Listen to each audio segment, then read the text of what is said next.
Hi hello నమస్తే this is Suvarna welcome to daily news very special chit chat. ఈరోజు మనతో పాటు స్టూడియోలో ఉన్నారు సోషల్ యాక్టివిస్ట్ కృష్ణకుమారి గారు. ఆవిడతో మాట్లాడదాం. ప్రజెంట్ జనరేషన్ కావచ్చు, ప్రతి ఒక్కరు కావచ్చు, ఏదైనా ఒక ఇష్యూ వస్తే సోషల్ మీడియాలో చూసి కామెంట్లు కూడా పెడుతూ ఉన్నారు. రాజ్ తరుణ్ లావణ్య ఇష్యూ గురించి అయితే అందరూ మాట్లాడుతూ ఉన్నారు. ఈ ఇష్యూకి సంబంధించి ఆవిడే మాట్లాడతారో ఆవిడ మాటలను తెలుసుకుందాం. నమస్తే అమ్మా. నమస్తే. సో బేసికల్గా సోషల్ యాక్టివిస్టులు మాట్లాడుతూ ఉంటారు ఏదైనా ఒక ఇష్యూ బయటకు వచ్చిందంటే. బట్ ఇప్పుడు డిజిటల్ ప్లాట్ఫామ్ అంతా ఎక్కువ అప్డేట్ అయిన తర్వాత కమెంట్ పెట్టే వాళ్ళు కూడా ఎక్కువ ఆలోచిస్తున్నారు. దీన్ని మీరు అగ్రీ చేస్తారా? పార్టిసిపేట్ చేస్తున్నారు బాగా. ఎందుకంటే ఇప్పుడు మీరు నేను ఎదురుగా కూర్చుని మాట్లాడతాం. కామెంట్లు పెట్టే వాళ్ళకి వాళ్ళ వేరే బోర్డ్స్ వాళ్ళ అడ్రస్లు ఎవరికి తెలియదు, ఏమైనా మాట్లాడవచ్చు. ఇప్పుడు మీరు నేను అనుకోండి, కొంచెం జాగ్రత్తగా ఫ్యాక్ట్ మాట్లాడాలి, ఒక నియమ నిబంధనలతో మాట్లాడాలి, ఒక మర్యాద అనేది ఉండాలి. ఎంత కఠినమైన విషయం మాట్లాడినా కానీ ఓ పద్ధతిగా మాట్లాడాలి. కానీ కామెంట్లు పెట్టే వాళ్ళకి అలాంటి అవసరం లేదు. ముసుగు వీర్లు కదా వాళ్ళు, ఏ కామెంట్లు అయినా పెడతారు. సరే సరే పెట్టనివ్వండి, వాళ్ళ హక్కుని ఎందుకు కాదనాలి? కాకపోతే శృతి మించకుండా ఉంటే వాళ్ళ అభిప్రాయాలు వాళ్ళు చెప్పడం తప్పే లేదు. మన అభిప్రాయం మనం చెప్పినప్పుడు వాళ్ళ అభిప్రాయం వాళ్ళు చెప్పడంలో తప్పు లేదు. Okay done. అండ్ గత కొన్ని రోజుల నుంచి చూస్తూ ఉన్నాం రాజ్ తరుణ్ లావణ్య ఇష్యూ. సో మీరు ఎంతోమంది మాట్లాడడం, కేసులు వింటూ ఉన్నారు. ఇంకొకటి ఏంటంటే, ఒక ఇష్యూ బయటకు వచ్చిన తర్వాత మీ వాయిస్ ఎప్పుడైతే రేజ్ చేస్తారో ఆ వాయిస్ నుంచి ఎక్కువ క్వశ్చన్స్కి ఆన్సర్స్ దొరికేస్తాయి యూట్యూబ్లో బేసికల్గా. ఎందుకంటే ఒక లేడీ కార్డ్ అని కాదు, ఒక జెంట్ కార్డ్ అని కాదు, అలా కాకుండా ఏం జరిగి ఉంటుంది అని ఆలోచించి అయితే మాట్లాడుతుంటారు. గత కొన్ని రోజుల నుంచి ఇష్యూ చూస్తూ ఉన్నారు. అండ్ ఇప్పుడు ఏంటంటే, ఎంత గొడవలు ముదిరినా కూడా లావణ్య అనే అమ్మాయి నాకు రాజ్ తరుణ్ కావాలి అన్నప్పుడు మీడియాకి వస్తే నిజంగా ఒక మనిషి దొరుకుతారంటారా? అసలు ఆమె చేస్తున్న పోరాటం ఎక్కడి వరకు వెళ్తుంది అంటారు? అసలు ఈ రాజ్ తరుణ్, లావణ్య, ఈ శేఖర్ భాష, ఈ మొత్తం చూస్తుంటే ఎవరి ఎజెండాలు వాళ్ళకు ఉన్నాయి. ఇక్కడ లావణ్య ఎజెండా లావణ్యకు ఉంది, శేఖర్ భాషది శేఖర్ భాషకు ఉంది. వీళ్ళందరినీ మించి రాజ్ తరుణ్ ఎజెండా రాజ్ తరుణ్కు ఉంది. రాజ్ తరుణ్ ఒకప్పుడు ఈ అమ్మాయి మీద ఆధారపడినవాడు, ఎవరు లావణ్య మీద. అతనే చెప్పాడు, మనమేమి సృష్టించింది కాదు, కల్పించింది కాదు. మరి కలిసి ఉన్నారు వీళ్ళు. ఈ రోజుకి అతనింట్లోనే ఆవిడ ఉంటుంది. ఆమె ఏ హక్కు అధికారంతో అతని ఇంట్లో ఉంటుంది? పైగా ఆమె ఏమి చాలా మర్యాదపూర్వకంగా చట్టానికి లోబడి ఉన్న జీవితం అయితే ఆమెది కాదని కూడా నువ్వే చెప్తున్నావు. రాజ్ తరుణే చెప్తున్నాడు. ఆమె డ్రగ్స్ తీసుకుంటుంది, నా ఇంట్లో కూర్చునే డ్రగ్స్ తీసుకునేది. నేను చెప్పాను కూడా, నా ఇంట్లో వద్దు తల్లి, నువ్వు ఇంకెక్కడన్నా డ్రగ్స్ తీసుకో అని చెప్పావు నువ్వు. కానీ నీ ఇంట్లో డ్రగ్స్ తీసుకుంటుందని నువ్వే కన్ఫర్మ్ చేసావు. మేము కలిసి ఉన్న మాట వాస్తవం, సహజీవనం చేసిన మాట వాస్తవం, కానీ ఏ రోజు పెళ్లి చేసుకుందామనే ఉద్దేశం లేదు అని నువ్వు చెప్తున్నావు. కానీ 10 సంవత్సరాల పాటు ఒక ఇంట్లో కలిసి ఉన్న తర్వాత, మీ ఇద్దరు సహజీవనం పేరుతోటి మీరు ఉన్న తర్వాత ఆమెకి కొన్ని హక్కులు వస్తాయి. పెళ్లి హక్కు రాకపోవచ్చు, కానీ ఆమెకు కూడా కొన్ని హక్కులు వస్తాయి చట్టం ప్రకారం. ఇప్పుడు సుప్రీంకోర్టు కూడా ఏం చెప్తుంది? సహజీవనంలో ఉన్న వాళ్ళు కూడా డొమెస్టిక్ వైలెన్స్ కేసు పెట్టవచ్చు అని చెప్తుంది. ఇప్పుడు మామూలుగా డొమెస్టిక్ వైలెన్స్ అంటే ఏమనుకుంటారు ఎవరైనా సరే? భర్త మీద భార్య పెడుతుంది అని అనుకుంటారు, అత్తమామ మీద పెడుతుంది అనుకుంటారు. కానీ ఒక తండ్రి మీద ఒక కూతురు డొమెస్టిక్ వైలెన్స్ పెట్టచ్చు, ఆడవాళ్ళ మీద డొమెస్టిక్ వైలెన్స్ పెట్టచ్చు, కేసు పెట్టచ్చు. అందుకని ఏంటంటే, వీళ్ళిద్దరూ కలిసి ఒక ఇంట్లో ఉంటూ ఆమె అనైతికమైన పనులు చేస్తుంది, చట్టవిరుద్ధమైన పనులు చేస్తుంది అని చెప్తూ ఆమె నీ ఇంట్లో ఉంచుకున్నావు అంటే దానిలో నీకు ఏ భాగం లేదని ఎవరిని నమ్మిస్తావు నువ్వు? నమ్మించలేరు. ఇప్పుడు నాకు ఇల్లు ఉందండి, మీరు ఇల్లు అద్దెకు తీసుకున్నారు, మీరేం చెప్తారు నాకు? నేను ఉంటానండి, నా భర్త, నా పిల్లలు, మా అత్త మామ, మేమందరం ఉంటామండి. అబ్బో మాది చాలా పవిత్రమైన కుటుంబం అండి, మేము ఆ పని చేస్తామండి, ఈ పని చేస్తామండి, ఇల్లు ఇచ్చే వరకు నన్ను నమ్మిస్తారు. మీరు వచ్చిన తర్వాత మీరు అక్కడ ఆళ్ళు లేరు, ఇళ్ళు లేరు, సామానులు లేవు, ఏమీ లేవు, ఓ 4 అమ్మాయిలు 2 అబ్బాయిలు ఉంటారు, మీరు రింగ్ లీడర్గా నడిపిస్తున్నారు, అక్కడ ప్రాస్టిట్యూషన్ జరుగుతుందని రుజువైంది. అప్పుడు మీరెంత ప్రాస్టిట్యూషన్ నడిపేవాళ్ళు ఎంత బాధ్యులు అవుతారో, ఇల్లు అద్దెకిచ్చిన నేను కూడా అంతే బాధ్యురాలను అవుతా. నాకు కూడా ఫైన్ వేస్తుంది, నేను కోర్టు చుట్టూ తిరగాలి. అంటే దీని అర్థం ఏంటి? నీకు తెలిసినా తెలియకపోయినా, ఇష్టమైనా ఇష్టం లేకున్నా, నువ్వు ఒక ఇల్లు అద్దెకి ఎవరికన్నా ఇచ్చావు అంటే ఆ ఇంట్లో అనైతికమైన కార్యకలాపాలు జరుగుతుంటే, చట్ట వ్యతిరేక కార్యకలాపాలు జరుగుతుంటే నువ్వు కూడా బాధ్యురాలివే అనేది చట్టం. ఇప్పుడు నీ ఇంట్లో ఆ అమ్మాయి కూర్చొని డ్రగ్స్ చేసిందని నువ్వు చెప్పిన తర్వాత నువ్వేంటి చేయాలి? డ్రగ్స్ ఏమన్నా తమలపాకులు తిన్నట్లా, పాన్ తిన్నట్లు కాదుగా భోజనం చేసిన తర్వాత డ్రగ్స్ అంటే? నన్ను ఎందుకు ఆ అమ్మాయిని ఎలో చేసావు? ఈ రోజుకి నీ ఇంట్లో ఎందుకు ఉంటుంది ఆ అమ్మాయి? సరే, ఏది ఏమైనా ఎవరి ఎజెండా వాళ్ళకు ఉందని నేను చెప్పాను కదా. అయితే అతని ఎజెండా మారింది. ఇప్పుడు ఈమెతో ఉంటూనే, ఈమెతో కలిసి డ్రగ్స్ వ్యాపారం చేస్తూనే ఈమెను వదిలించుకోవాలి అని అనుకున్నాడు రాజ్ తరుణ్. ఇక్కడ మీరెవ్వరూ కూడా కోడిగుడ్డు మీద ఈకలు వీకినట్టు లావణ్య క్యారెక్టర్ ఏంటి, ఆమె మాట్లాడే బూతులు ఏంటి, ఆమె గుంటూరులో పెట్టిన కేసు ఏంటి, గడిది గుడ్డు ఏంటి, ఏం మాట్లాడకండి. అంటే మాట్లాడొద్దు అంటే వీళ్ళిద్దరి సంబంధం విషయంలో వీళ్ళిద్దరికి అన్నీ తెలుసు. ఈ ఇద్దరి గురించి జానీ భాషనా ఎవరో ఉన్నాడు కదా, ఇంకొక అతను శేఖర్ భాష నోరు బారేసుకుంటున్నాడు, అతనికి కూడా తెలుసు. మరి మీ ఇద్దరి మధ్యలో అంటే మీరు అసలు ఎవరి చెవిలో పువ్వులు పెడదామని ఇదంతా చేస్తున్నారు? ఇన్నాళ్ళు నాటకం ఎందుకు నడిపించారు మీరు? అసలు ఆ అమ్మాయిని అడ్డు తొలగించుకోవాలనే ఉద్దేశమే నీకు లేకపోతే, సరే మంచో చెడో 10 సంవత్సరాలు మేము కలిసి ఉన్నాం. నాకు కష్టం ఉన్నప్పుడు ఆ అమ్మాయి ఆదుకుంది, ఆ అమ్మాయి కష్టం వచ్చినప్పుడు నేను ఆదుకుంటాను, ఆ అమ్మాయిని రీహాబ్ సెంటర్లో పెడతాను. ఇప్పుడు ఎవరన్నా మన స్నేహితులు ఎవరన్నా అలాంటి దారిలో ఉంటే, కేవలం స్నేహితులు ఉంటే కూడా మన వల్ల అయ్యేదేదో మనం చేస్తాం, అవునా కాదా? నువ్వు ఎందుకు చేయలేకపోయావు? అంటే 10 సంవత్సరాల సహజీవనం అంటే ఇదేనా? అందుకే నేను ఈ కేసు మొత్తంలో ఈవేళ ఆ అమ్మాయి పెడ్లర్ కావచ్చు, డ్రగ్స్ తీసుకోవచ్చు, ఆ అమ్మాయిని నేనేమి సమర్థించట్లా. ఆ అమ్మాయి చట్టం ప్రకారం ఆ అమ్మాయి ఆల్రెడీ 50 రోజులు జైల్లో ఉండొచ్చింది. ఆ కేసు ఎలా సాగుతుందో సాగాల్సింది ఆ కేసు గురించి ఎవరు బాధపడక్కర్లా. చట్టం రేపొద్దున శిక్ష ఇస్తే ఆ జైలుకు మళ్ళీ శిక్ష అనుభవించడానికి జైలుకి వెళ్ళినా వెళ్ళొచ్చు. కానీ ఈ అమ్మాయి మోసకారి కాబట్టి, ఈ అమ్మాయి చట్ట వ్యతిరేకమైన వ్యాపారాలు చేస్తుంది కాబట్టి ఆ అమ్మాయిని నేను వదిలించుకుంటాను, ఆ వదిలించుకోవడం కూడా చాలా మొండిగా మూర్ఖంగా వదిలించుకుంటాను అని రాజ్ తరుణ్ అనడాన్ని మట్టుకు మనం జీర్ణించుకోలేము.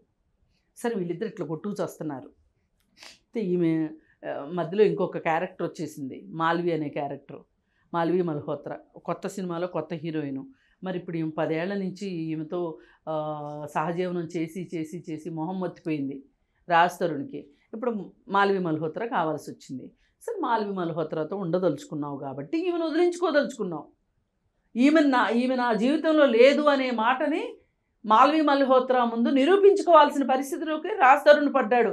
అందుకే ఈరోజు ఇన్ని గొడవలు జరుగుతున్నాయి.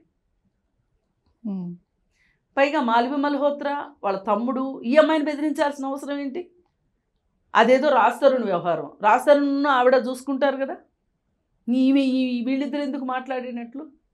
మరి ఇప్పుడు లావణ్య నిన్ను మాట్లాడుతున్నాం కదా, మాల్వి మల్హోత్రా గురించి కూడా ఒక ఆమె వచ్చి బయటికి మా అబ్బాయిని మోసం చేసింది, మా అబ్బాయిని జైలుకి పంపించింది అని చెప్పి ఒక చిన్న నిర్మాత తల్లి వచ్చి మాట్లాడుతుంది. మరి దాని సంగతి ఏంటి? మరి ఇంత పెద్ద జానీ భాష బాగా శేఖర్ భాష ఈ శేఖర్ భాష ఇన్ని చెప్తున్నాడు. మరి ఈయన కూడా ఒకప్పుడు ఒక అమ్మాయితోటి వ్యవహారం నడిపి అది చాలా దూరం వెళ్ళి ఆ అమ్మాయి మరి మామూలుగా చనిపోయిందో సూసైడ్ చేసుకుందో తెలియదు కానీ అయిపోయింది కదా.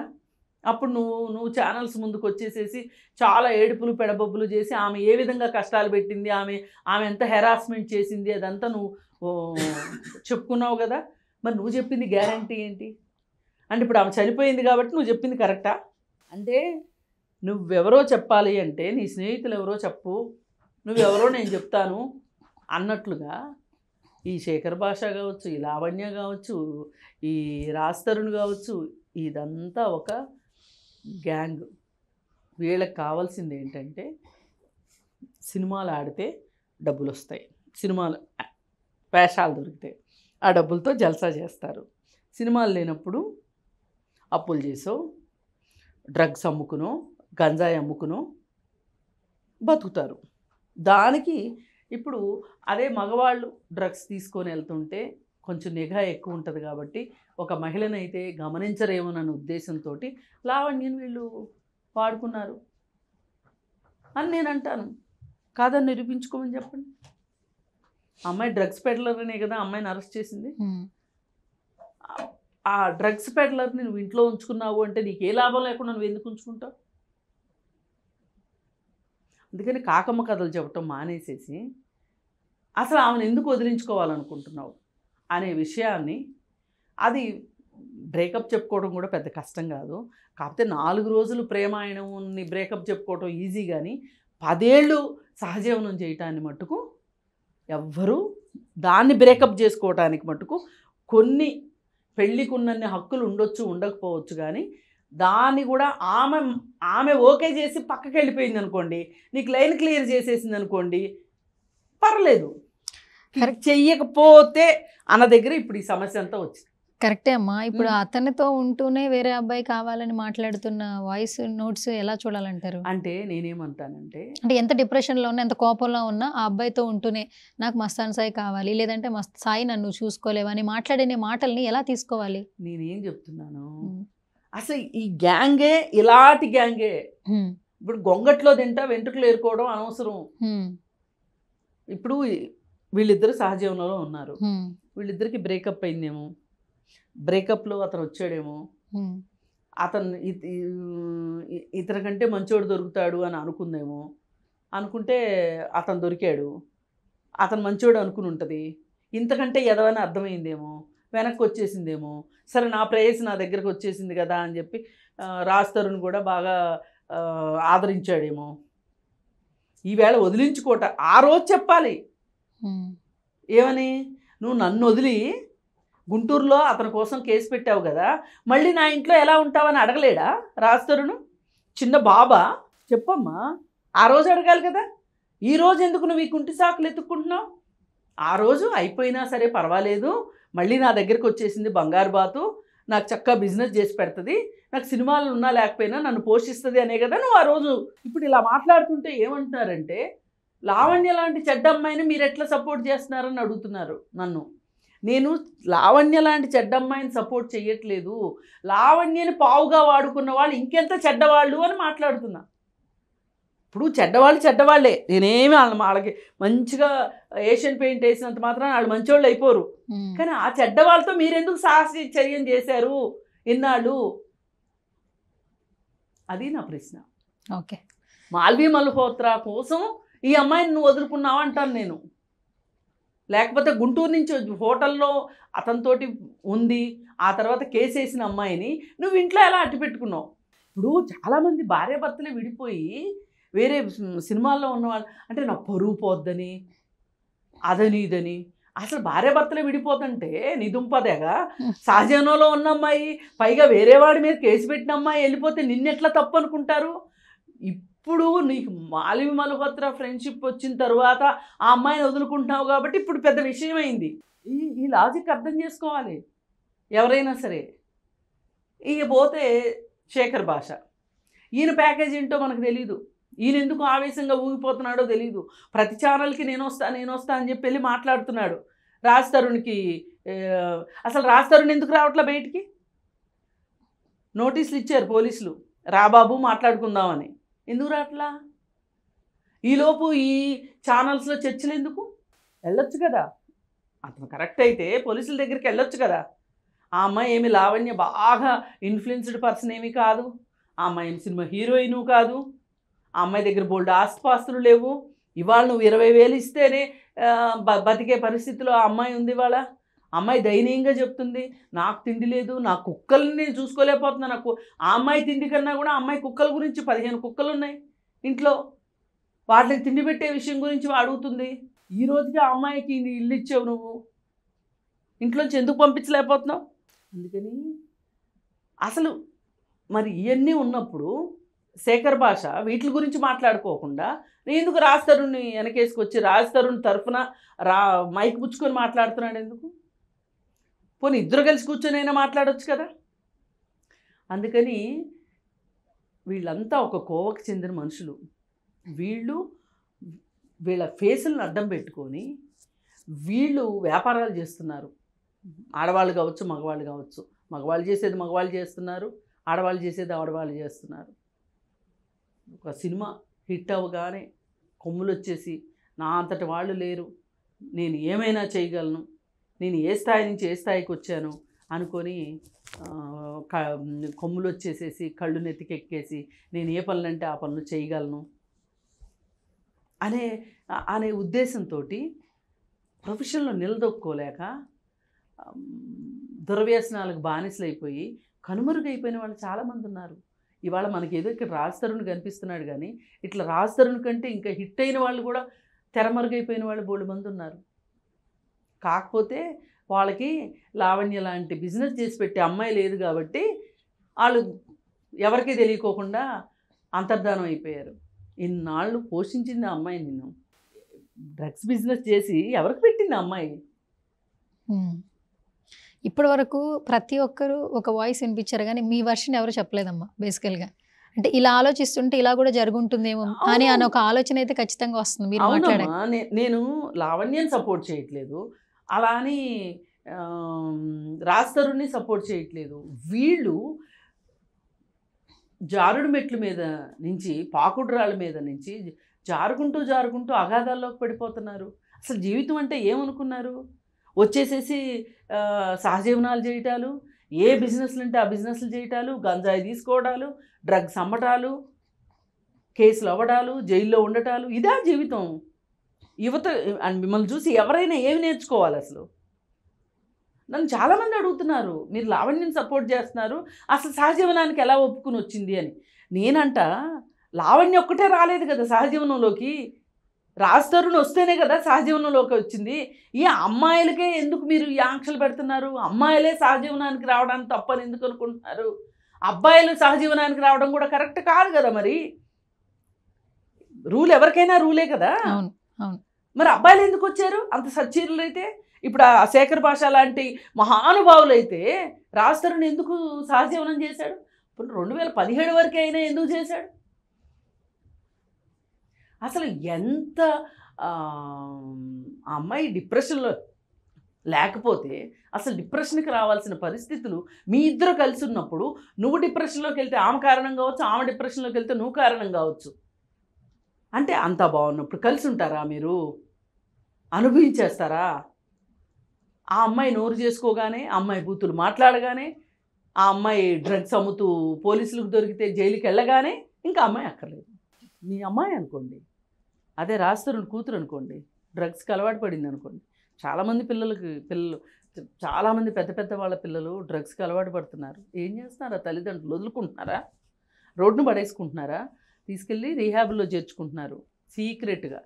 ఈ ఊర్లో కాకపోతే వేరే ఊర్లో చేర్చుకుంటున్నారు, బెంగళూరులో చేర్చుకుంటున్నారు, బాంబేలో చేర్చుకుంటున్నారు, బాగు చేసుకుంటున్నారు. బాగవుతారో లేదా తర్వాత విషయం, ప్రయత్నం అయితే చేస్తాడు. నువ్వు అలాంటిది ఏదైనా చేసావా? ఎంత స్నేహం లేకపోతే మీ ఇద్దరు కలిసి ఉంటారు ఒక ఇంట్లో. అది నేను చెప్పదలుచుకున్నది. అందుకని చెప్పి అంతా బాగున్నప్పుడు గుట్టుగా ఉండి ఏది బాగున్నప్పుడు రచ్చ చేసుకుంటున్నారు జీవితాలు.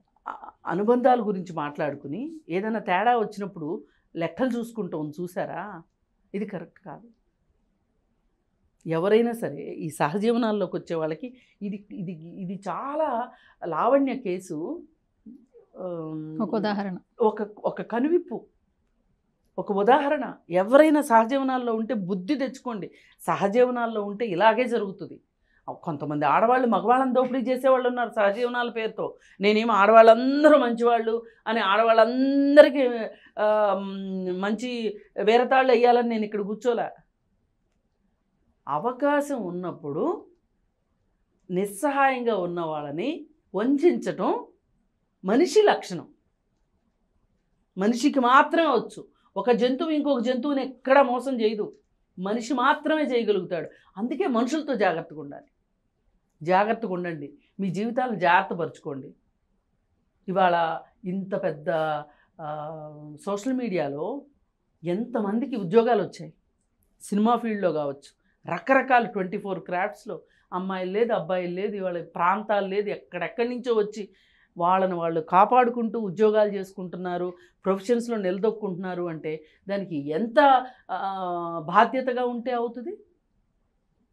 అల్లరిచిల్లరగా ఉండడము 2 నిమిషాల పని, కానీ వాళ్ళని వాళ్ళు కాపాడుకుంటూ వృత్తుల్లో నిలబడడం అనేది చాలా కష్టమైన విషయం. కానీ కష్టమైనా సరే నిలదొక్కుకోవాలి, కష్టాన్ని భరించాలి, విజేతలు కావాలి. అంతేగాని ఈ మధ్యలోనే మీరు వ్యసనాలకు బానిసలైపోయి ఏమది తప్పుడు మార్గాల్లో డబ్బులు సంపాదించాలని, షార్ట్ కట్లో పెద్దవాళ్ళం అయిపోవాలని అనుకుంటే ఇలాగే అవుతుంది.